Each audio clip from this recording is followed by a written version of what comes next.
We remain steadfast in our commitment in delivering local news that matters, stories that inspire, enriching the lives of Filipinos in Central and Eastern Visayas, in the Philippines and across the globe. This is your GMA Regional TV, kapuso ng bawat Pilipino.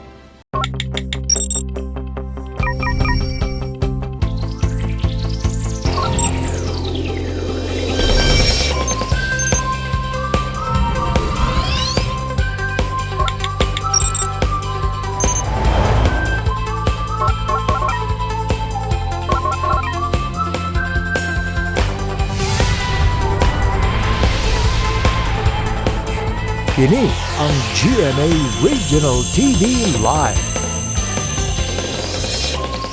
Maayong buntag sa ato ang mga kapuso sa nagkalain-laing dapit dinhi sa Central ug diha sa Eastern Visayas. Welcome sa inyong gikahinamang morning show program, ang GMA Regional TV Live nga inyong makita Lunes hangtod Biyernes gikan sa alas 8 sa buntag. Ako gihapon ang inyong makauban ning maanindot nga kabuntagon, yours truly, Cecil Kibod Castro.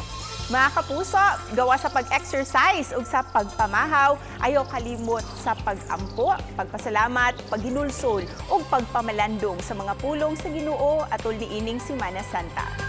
Og aron mas mugaan pa ang ato ang kabuntagon mga kapuso sa Bislok unya atong makabonding ang proud Bisdak nga 4-wheel drive van ug subay ning kasaulugan sa 500 years of Christianity celebration atong paklion ang kasaysayan sa labing unang Catholic Mass sa tibuok nasod didto sa isla sa Limasawa pinaagi sa usa sa mga inilang historian dinhi sa Visayas.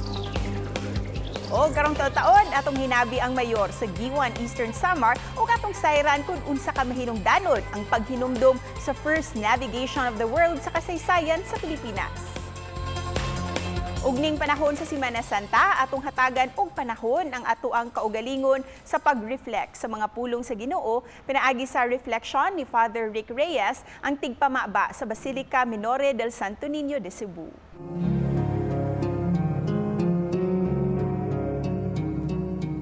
Ato karon gihandom ang ika-500 ka tuig sa gasa sa pagtuo taliwala sa pandemya nga gidala niining COVID-19. Tingali nakaingon ta nga kasayang lamang sa kahigayunan. Dili kita makasaulog og laing 500 ka tuig apan adunay katarungan nganong nahitabo kini sa panahon sa pandemya.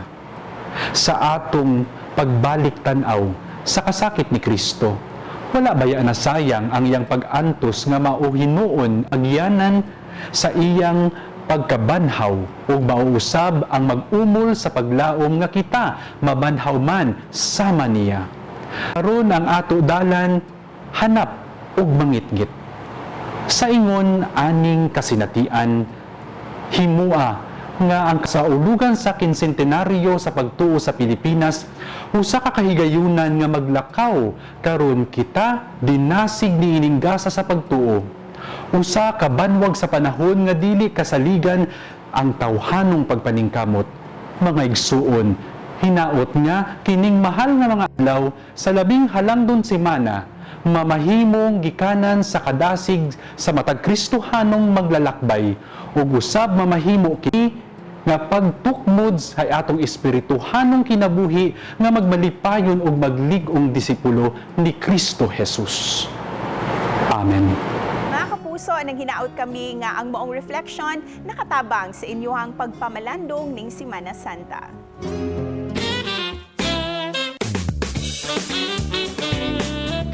Maki-jam ta karong buntaga sa mga kanta nga angayan lang natong ikapasigarbo. Sila ang Bizrak Band nga 4WD Band o mas na ila nga 4-wheel drive band.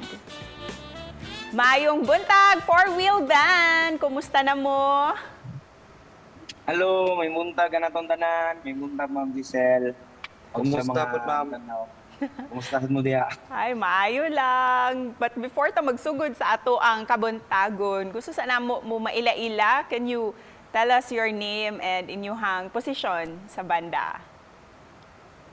Hello, once again, may buntag. Ako din si Noki, ang bokalista sa bandang 4-wheel drive.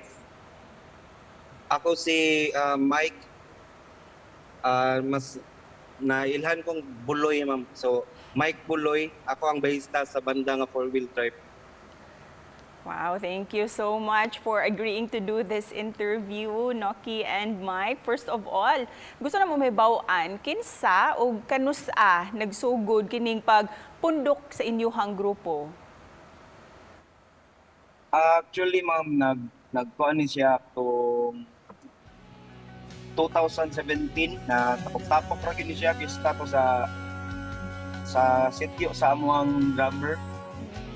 Kini mo to gagatapok mo to nga naka-decide nga magtukod og banda. So mo to gaw nauna sa mi kung sa ipangahan. So kani laging mahiligon sa dog nga sakyanan maski ko pa sakyanan. Mo to nga naka-decide nga 4-wheel drive na lang ang i-name sa among banda. O karon ba natuman na ang inyuhang mga pangandoy nga magka 4 wheels? Kuhan pag Sierra naka 4-wheel na mo. Kani ang gigamit karon nami sa sud sa sakyanan niya. Nice one. Congratulations. Og hinaot nga kamutanan later on. And speaking of kamong tanan, we also know, pwede ba ninyong ma-introduce po kung kinsa pa ang mga sakop sa inyong banda? Ang among rhythm si Vincent nasa sa Puhol karon ni uli. So naningwa pa siya nga makasud siya karon bro, wala pa man siya mukuan. Then si Joseph or Jose nga mas nailan sa nga Jose nasa sa busy siya sa iyang buwan delivery sa iyang business. Og ang amuang drummer nga si Adrian Pinakagwapo, ma'am. pinakagwapo o pinakanailan sa tanan.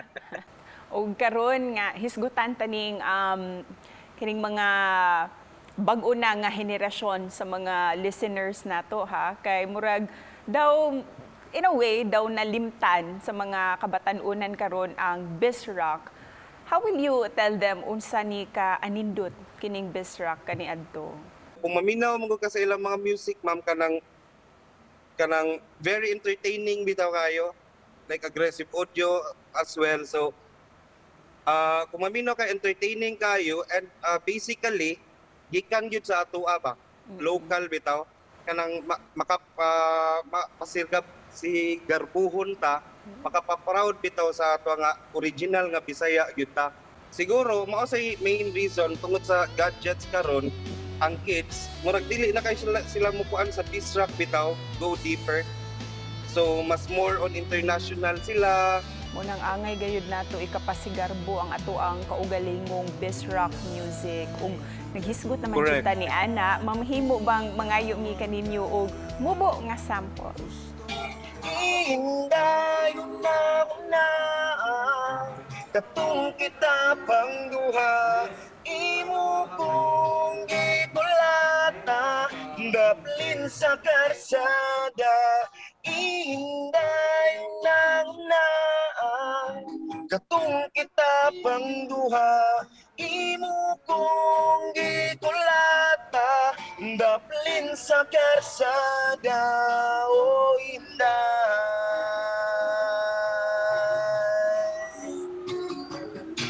Oh my gosh, true to life to! True to life dito nga linya, kulata sa kalsada. True to life. Alright. Hinaot nga naminaw si Inday. Pero para sa inyuhang mga fans o sa inyuhang mga followers, asa mo nila pwede makontak o makita pinaagi sa inyuhang mga social media accounts? Sa mga followers, pwede na mo sa naka-like na salamat o sawa pa, pwede mo like sa among Facebook page 4WD space band BAND space Cebu, right? 4WD band. So i-like lang about sa page, makita ra po dito ang contact number sa mga nag die hard sa gikan pa sa pagkabatanon hantod na lang nagka-edad-edaran nga nagsuporta sa biz rock. Not only 4-wheel drive pero kung wala pa mo kaila sa 4-wheel drive please do listen sa among mga songs. We also look forward nga madunggan ang mga bag-o ninyong kanta soon. Daghan kayong salamat, Four Wheel Band. Salamat sa Salamat Dolces. kayo, ma'am. May buntag na May buntag. Mga kapuso, mubalik pa ang GMA Regional TV Live. Kini ang GMA Regional TV Live.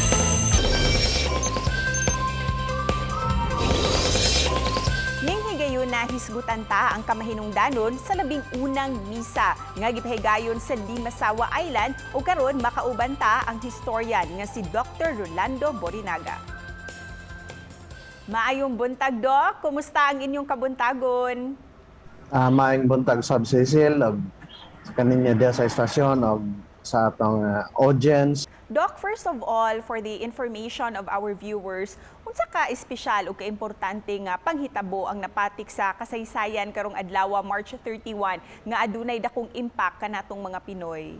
Okay, ang mabasa nato sa atong textbook mao nga karong adlaw i-celebrar ang first mass dinhi sa Pilipinas dito sa isla sa Limasawa, Southern Leyte, kaniadtong March 31, 1521. Sa pagkakaron, ang tawag na ani karon First Easter Sunday Mass o nakita sa ika-500 ka anibersaryo sa niini nga event na. Can you elaborate, Doc, unsay mga interesting facts ang wa masayri sa kadaghanan kabahin sa labing unang misa sa tibuok Pilipinas? So ang pinaka-interesting fact sa giingon nato nga first mass nga nahimo nga ugat karon sa dakong panagbangi mao nga giselebrar kini nga giingon natong first mass sa Butuan sulod sa sobra 200 anyos until around 1890s na. Ang gibasihan sa Butuan claim mao ang mistranslation sa Pigafetta account ni Ramosio sa ka-travel author niadtong mid 1500s. So base niini si Dr. Tavera nag-ingon nga ang Butuan claim usa ka imaginary event or on so imahinado. So maingon nato nga ang pagselebrar sa first mass sa Limasawa mga 100 years pa lang ug nagsugod kini niadtong 1921. Ug Doc, unsay mga ebidensya nga nakita ninyo nga ang unang misa sa Pilipinas sa Limasawa gayud nahitabo? Actually, doon ay confusion ani sa primary sources sa Magellan Expedition niadtong 1521 kung sulat nga mga nga latitude wala magkapareho ang latitude sa Masawa karon Limasawa na nga gisulat sa mga eyewitnesses. So doon ay variation from 9 degrees to 9 2/3 degrees. So, nya ang apan kini naklaro na nga ang naklaro na sa mga primary sources sa sunod nga sa Villalobos expedition sa 1544 o Legazpi expedition sa 1565 nga ang Limasawa na karon mao gid ang isla nga naa sa Southern Leyte og dili ang Masaw nga didto sa Butuan. Doc, para kanimo unsa ka importante ang pagbalik lantaw nato sa ato ang kasaysayan? Para sa akong prinsipyo lamang gadanan ay sa Tagalog ang hindi lumingon sa pinanggalingan ay hindi darating sa paroroonan. Ang dili mulingi sa gigikanan, lagmit dili makabot sa padulngan. Applicable pud ni sa atong pagtuon sa kasaysayan. Finally, Doc, unsay gusto niyong ibilin nga mensahe para sa ato ang mga viewers? Okay. Kini karon nga atong mga nga selebrasyon mao ni karon ang panahon nga atong hatagan og bili ang atong perspektibo ug panglantaw sa mga Bisaya bahin sa kasaysayan sa Magellan Expedition kaniadtong 1521. Ang tema karon mao ang victory and humanity. Kadaogan og pagkatawhanon. Daghan kaayong salamat Dr. Borinaga sa mga impormasyon nga imong gihatag kanamo karong buntaga. Welcome, Sisi. Thank you. Mga kapuso, mubalik pa ang GMA Regional TV Live. Kini ang GMA Regional TV Live.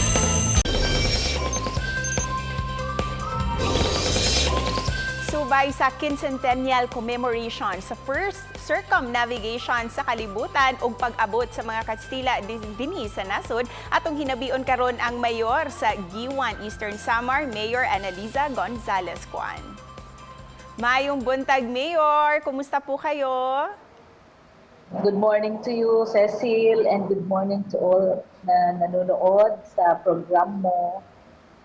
Okay lang po, we just finished the quincentennial celebration of Giwan, and we are so happy that it was very successful.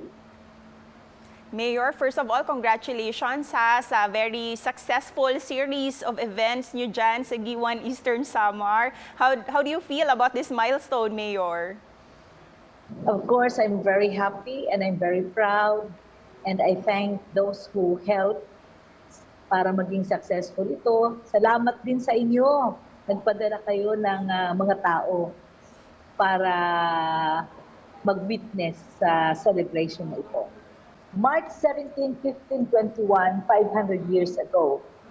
And so, they were sick, very, very sick. They were tired. They were hungry. And then 9 fishermen from Homonhon Island arrived. Akala nila away na naman. But then, sabi nga ng Pigafetta na hindi naman, parang joyful naman yung mga faces nila. Hindi naman away yung sadya ng mga taga-suluan. Binigyan sila ng pagkain and parang they offered friendship and then sinabihan sila. I don't know how, but it was how they did it, maybe sign language, because of course they did not understand each other. Yes. Nababalik kami. And then 4 days after, bumalik sila, 3 boats na. Marami-rami na sila. And yun, tinulungan sila, pinakain sila, they made friendship with them, and then they took care of the sick, tired, and dying Magellan and his crew. That's a very colorful part of your history dyan sa Samar, Mayor. How does it feel na ang mga tao, yung mga mulupyo nyo dyan sa Suluan Island are considered as people of compassion? Sa pinakita nilang pag-aasikaso sa mga Spaniards. Dito sa Giwan, yung sinasabi namin na pinakita namin yung humanity. Hindi namin inaway yung mga strangers. Inasikaso namin sila, and had it not been for us taking care of them, they could not have completed their voyage at saka walang circumnavigation of the world. So that's what we are. Our gift to the world is our kindness, our humanity, and this is what we are celebrating. And this is the kind of people that we are. Ito ang Filipino. Ito ang Giwananon. Yes, oo. Mayor, and talking about the gift of humanity and victory na ipinakita po ninyo, no, lalo na sa mga Spaniards. After unveiling all the historical markings dyan po sa lugar ninyo, are you planning to make it a tourist attraction para po sa mga taong interesadong bumisita dyan? Yes, actually, ang Giwan napakaganda. It is not only na maganda kami sa mga tanawin, our surfing waves, our white sand beaches, yes, our history, and of course, ang mga tao. Ang babait ng mga tao sa Giwan. Mayor, how will these historical marks help your town, especially po ang turismo nyo po and of course, employment din? Of course, syempre, if there is tourism, there is employment. and yung job generation. Kaya we are really promoting this. Thank you to you, the media people, and all those who are helping us. Kasi nalalaman na ng mundo. Parang everybody just want to come to B1. And I notice it, na maraming tumatawag sa amin na paano pupunta ng G1? Bibisita kami ng G1. Kahit ngayon, I just had guests from Manila na gusto nilang makita sa G1 kasi nakikita nga nila sa TV at saka sa Facebook. Lastly, Mayor, ano Yes. po yung mensahe nyo po para sa lahat ng mga Kapuso viewers natin this morning? Come visit G1. We will take care of you. You are very safe kung nandito po kayo sa G1. That's what I want to tell the whole world. G1 is a safe place. You will enjoy it here and savor our heritage, our kindness, and our humanity. Thank you. Thank you also, Mayor. Sana makabisita din kami dyan sa lugar nyo. Thank you so much po. Anytime po. Just let us know. You have my number. Call me. We take care of you. Thank you. Thank you. Thank you, Mayor. Kaganihan, nakauban nato ang mga miyembro sa Bisrock Band nga 4-wheel drive nga nag-awhag ka natong tanan nga suportahan ang ato ang kaugalingog musika nga Bisrock ug suportahan usab ang ato ang mga sugbuan ng talents. Samtang sa spotlight, nakauban nato si G1 Mayor Annalisa Cuan subay sa Centennial Commemoration sa Magellan Expedition. Dakong garbo kanila nga naila ang mga mulupyo sa G1 nga mga people of compassion. Ug sa katapusan, gipaambit sa historian nga si Dr. Rolando Borinaga ang kamahinungdanon sa pagpahigayon sa labing unang misa sa Limasawa Island ug ang dakong epekto niini sa kasaysayan sa Kristyanismo sa atong nasod.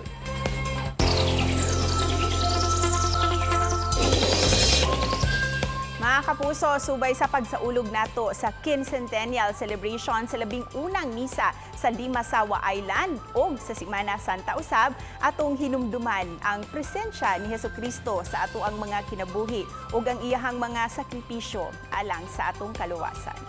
Busa, doon na kami ibilin nga pabaon alang kaninyo. Those who don't know history are destined to repeat it by Edmund Burke, usa ka Irish statesman. O galang sa dugang detalye, log on lang sa ato ang official website www.gmaregionaltv.com and subscribe na mo sa ato ang YouTube channel GMA Regional TV alang sa mga dugang episode sa atong programa. Mga Kapuso, karong Biyernes Santo mag-uban ta sa GTV channel 8:30 AM alang sa ato ang Lenten special episode karong Good Friday. Daghang salamat kay mga Kapuso sa kanunay ninyong suporta sa GMA Regional TV Live. Stay safe mga Kapuso, stay healthy.